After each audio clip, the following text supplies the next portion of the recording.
impresión de lo que sería un concepto filosófico, y sin embargo lo es todo, diría Spinoza. Lo vamos a leer a través de Deleuze, porque hoy estamos tratando de buscar en esta semana, de rastrear ahí, en este pensador tan prolífero, pero también eh, tan activo, tan rebelde en el plano de la filosofía del siglo XX al menos, y que hay que destacar también, como lo hacíamos ayer con Diego Stulberg, a Félix Guattari, con quien escribió varios de sus libros, Gilles Deleuze, y que es tan importante en su obra como el propio Deleuze, tan influyente en, bueno, movimientos de todo el mundo que asumieron la posibilidad de salir de esquemas dicotómicos, de binarismos impuestos para poder abordar la realidad de una manera un poco más diversa, múltiple, compleja, pluralista y empírica, como decíamos ayer.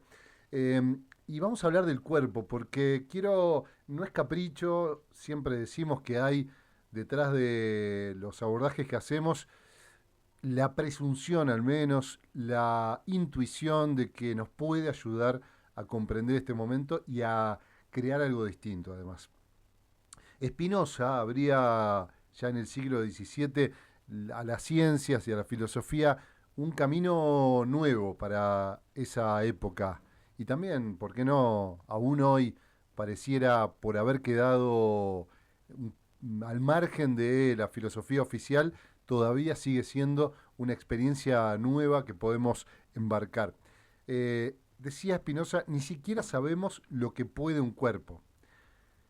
Y esa pregunta, la pregunta ¿qué puede un cuerpo? Y la afirmación de que no sabemos hasta acá y no sabemos nunca lo que puede un cuerpo, es una afirmación que abrió inclusive la posibilidad del psicoanálisis o de la psicología, los estudios de la psicología en el siglo XX, ya en el siglo XIX, es decir, la apertura a lo inconsciente. Ahora vamos a ver por qué. Primero, un recorte de algo que decía Freud para ver eh, cómo esto está vinculado y cómo ejerce una influencia enorme en nuestras estructuras actuales. Freud decía en un artículo que la humanidad tuvo en los últimos siglos tres heridas narcisistas, las tres grandes heridas narcisistas de la humanidad. La primera, la de Copérnico, que demostró que no el universo no gira alrededor de la Tierra, sino que el planeta Tierra es un astro más en en ese concierto de astros dando vueltas y girando alrededor del Sol y alrededor de la galaxia y del universo.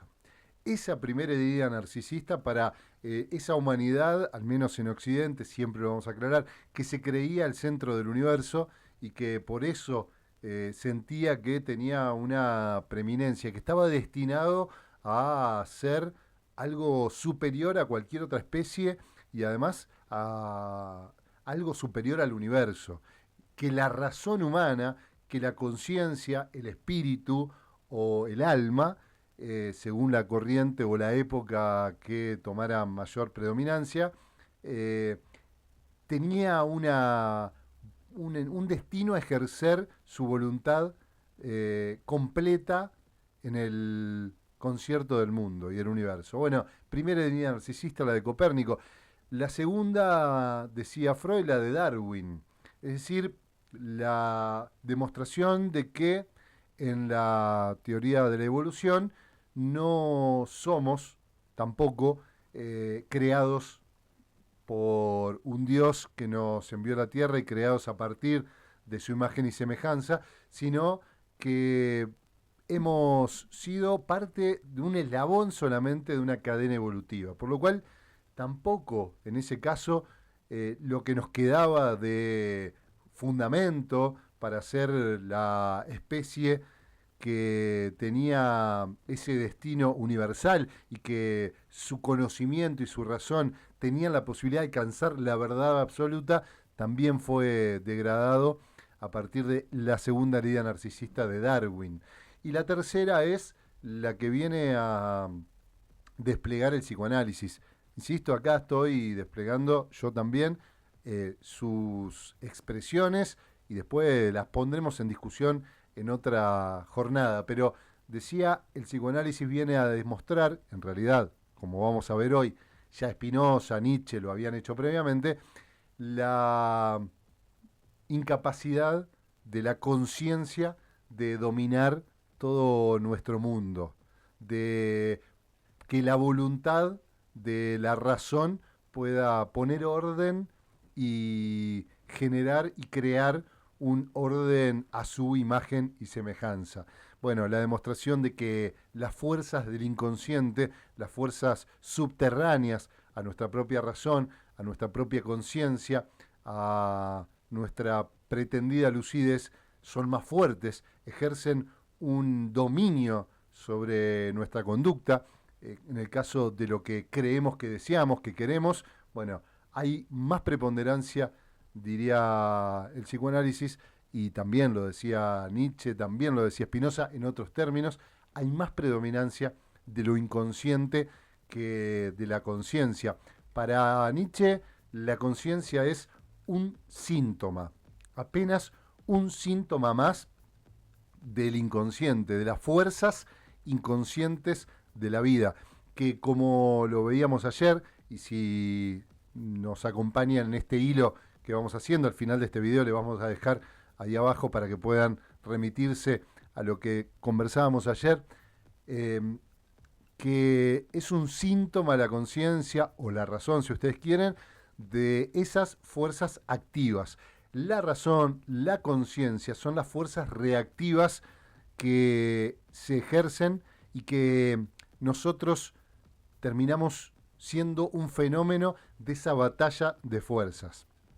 El cuerpo, decía Spinoza precisamente, es esa batalla de fuerzas. Decía así, que cuando hablamos, ni siquiera sabemos lo que puede un cuerpo, decía, hablamos de la conciencia y del espíritu, charlamos sobre esto, sobre todo esto, pero no sabemos de qué es capaz un cuerpo, decía Spinoza, ni cuáles son sus fuerzas, ni qué preparan. Y Nietzsche también agregaba en esos mismos términos, nos hallamos en una fase que lo consciente se hace modesto. Lo consciente se hace modesto, es decir, cierta modestia, cierta humildad de la conciencia de entender que es solo un síntoma del inconsciente, solo una parte. ¿Qué parte? Bueno, la parte de las fuerzas reactivas, las fuerzas adaptativas, las fuerzas de la conservación, las fuerzas de la materia, que intentan poner un freno, un orden, una medida a esas fuerzas activas, las fuerzas creativas, creadoras, las fuerzas de ese inconsciente que desordenan, que desacomodan lo que creemos tener previsto, las fuerzas del acontecimiento.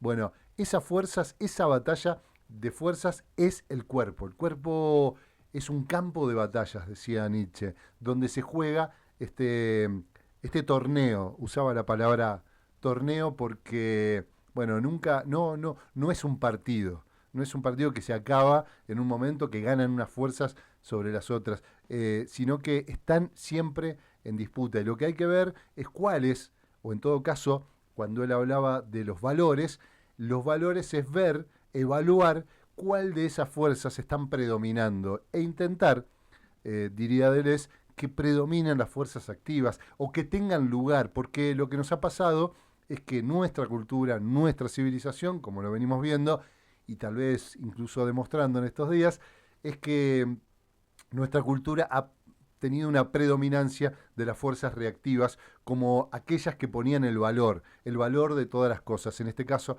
la razón, la conciencia, reprimiendo además las otras fuerzas, las del inconsciente, las de la fuerza creativa, imponiendo el orden y la medida, como lo venimos viendo, incluso con ese recorrido que hicimos desde el sueño ilustrado de un orden racional, con medida y con previsión y pronosticable todos nuestros actos humanos, a llegar a este punto máximo en el cual parece ser disruptivo, parece ser un nuevo escenario, y sin embargo habló de la inteligencia artificial, habló del algoritmo, habló de este mundo del Big Data, donde pareciera algo distinto a lo que vivíamos y sin embargo no es ni más ni menos que el punto máximo de ese orden pretendidamente racional, que empieza a explotar por otros lados, empieza a encontrar eso que llamamos locura, eso que llamamos desequilibrio, desorden, caos,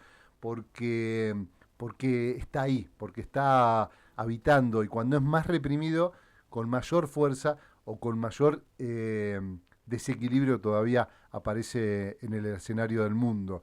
Bueno, sigamos. Decía que para Nietzsche es un síntoma la conciencia. Quizás cualquier desarrollo del espíritu se reduce únicamente al cuerpo, decía Nietzsche, porque, siguiendo a Spinoza, entendían que eso que llamamos, ¿se acuerdan que ayer hablábamos de las trascendencias, las inmanencias, que habíamos llevado que el espíritu era algo distinto del cuerpo? Bueno, lo que viene a demostrar con Spinoza en la ética, o así se llamaba, la ética, o del orden de Dios, la existencia de Dios demostrada según el orden geométrico. Ese es el subtítulo de la ética de Spinoza, que en forma eh, de puntos, de proposiciones muy extremadamente racionales, o así aparecía porque era el vocabulario y la manera de que pueda ser leído en el siglo XVII y aceptado además su circulación, aunque finalmente fue prohibido, eh, demuestra cómo en realidad todo es cuerpo, que el cuerpo es eso tan o más asombroso que el espíritu, que el alma o la conciencia, que en eso se basa esto de no saber lo que puede un cuerpo, que contiene en sí los cuerpos por ser este campo de batalla de fuerza y no solamente esta materia que vemos, un sitio complejo. Bueno, ya vamos a ver a dónde estamos llegando. Déjenme unos minutos a ver si con esto podemos entender un poco más también nuestro mundo y nuestra capacidad de transformar esta realidad también, de transformar no solo la realidad política, social, sino la realidad que podemos vivir cada uno de nosotros y nosotras, en nuestra intimidad, en nuestra lucha entre la conciencia y lo inconsciente, entre las fuerzas reactivas y activas que presumo nos están jugando algunas malas pasadas y bueno, hay posibilidades, al menos así lo hemos intentado nosotros y en mi caso por muchos años, descubrir, descular un poco de estas intuiciones que tuvieron estos filósofos. Cualquier relación de fuerzas, decía, eh, vamos un poquito más atrás, decía que el cuerpo es un campo de batalla, es un medio nutritivo disputado por la pluralidad de fuerzas. De hecho, no hay medio, no sería el cuerpo un medio en el que las batallas se disputan, sino que no existe ese medio. Somos esas batallas de fuerzas. Incluso, diría Spinoza, no hay en el universo ningún fenómeno, por ejemplo, distinguir entre un cuerpo vivo y un cuerpo no vivo.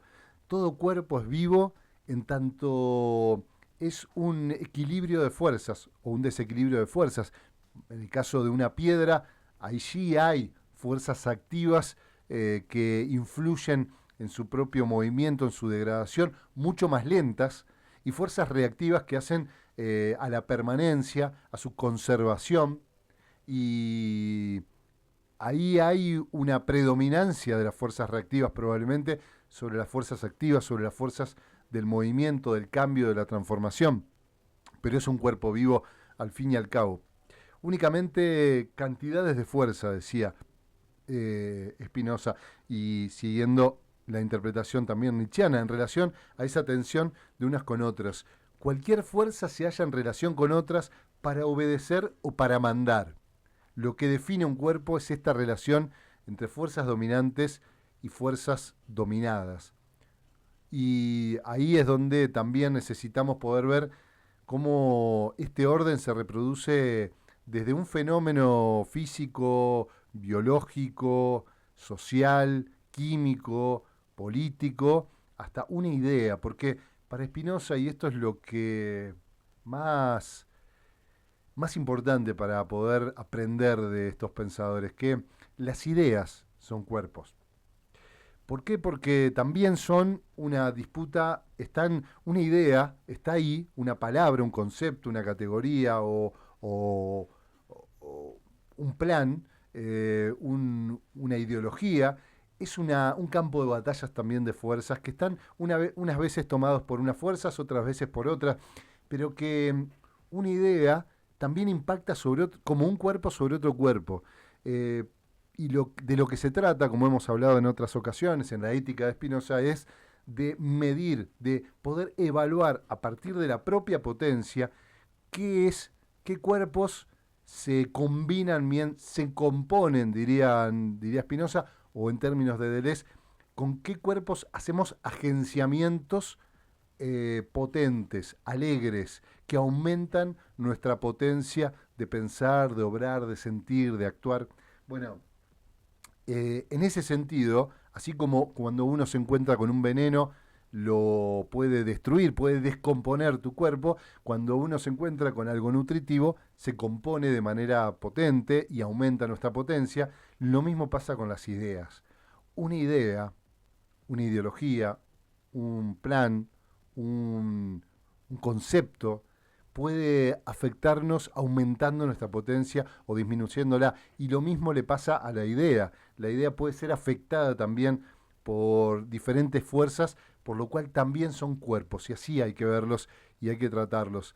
Y esto es lo fascinante de la filosofía, que uno siente a veces que descubrió, que encontró una idea que destraba fuerzas, que aumenta la predominancia de las fuerzas activas y limita un poco las fuerzas reactivas que habitan a nosotros para poder darnos un poco de lugar a respirar, a transformarnos, a ver de otra manera el mundo. Bueno, eh, debemos constatar, decía Spinoza, el gusto inmoderado del pensamiento moderno por este aspecto reactivo de la fuerza. ¿Se acuerdan? Venimos hablando de eso y por eso también Milei, el liberalismo, el neoliberalismo, el anarcocapitalismo son consecuencia de esta obsesión de la modernidad por un pensamiento racional, puramente racional, que es ni más ni menos que la predominancia, este gusto inmoderado, decía Deleuze, por las fuerzas reactivas, o por este aspecto reactivo de las fuerzas. Se cree siempre haber hecho bastante cuando se comprende el organismo a partir de fuerzas reactivas, decía Deleuze. La naturaleza de las fuerzas reactivas y su agitación nos fascinan. Y acá aparece otro elemento, que es que las ciencias, como las conocemos, las ciencias modernas, están fascinadas por las fuerzas reactivas. Y por eso creemos haber avanzado tanto. Y uno podría pensar, y es tal vez el mayor argumento a favor del capitalismo, de la modernidad, de Occidente, como haber llegado a un punto máximo, como decía Hegel, bueno, la razón de Occidente es en el develamiento de esa dialéctica en la cual se despliega el espíritu, decía Hegel. Bueno, hemos llegado a un punto máximo, donde la razón puede comprender toda su historia, recoge de forma dialéctica y hace síntesis de todo lo que nos ha pasado en nuestra historia humana y crea las ciencias. Y las ciencias, amigos, amigas, con toda la valorización que le ponemos, con todo lo positivo que pueda generarnos en nuestro espíritu, lo cierto es que solamente ha avanzado porque se ha ocupado de las fuerzas reactivas, se ha ocupado de las fuerzas materiales, se ha ocupado de controlar a la naturaleza como si fuera un objeto sin estas otras fuerzas inconscientes. Se ha ocupado de crear un mundo de hombres y mujeres, un mundo social, reprimiendo las fuerzas activas y solamente privilegiando una parte de esas fuerzas, como demostramos también cuando hablamos de Rodolfo Kusch, cuando hablamos de las culturas americanas que contemplaban un equilibrio de esas fuerzas y una predominancia incluso de las fuerzas que mueven al mundo, que desconocemos del mundo, que solamente podemos conjurarlas a partir de nuestros ritos porque desconocemos parte de esa ciencia. La ciencia solo puede controlar una parte del mundo y nos estamos quedando muy limitados en ese sentido. Em, Decía también Deleuze que no podemos considerar las fuerzas reactivas como lo que son, es decir, como fuerzas y no como mecanismos o finalidades, más que relacionándolos con aquella que las domina y que no es reactiva. Nietzsche decía así, no se quiere ver la preeminencia fundamental de unas fuerzas de comportamiento espontáneo, agresivo, conquistador, usurpador, transformador y que proporcionan incesantemente nuevas direcciones, estando la adaptación inicialmente sometida a su influencia. De este modo se niega la soberanía de las funciones más nobles del organismo.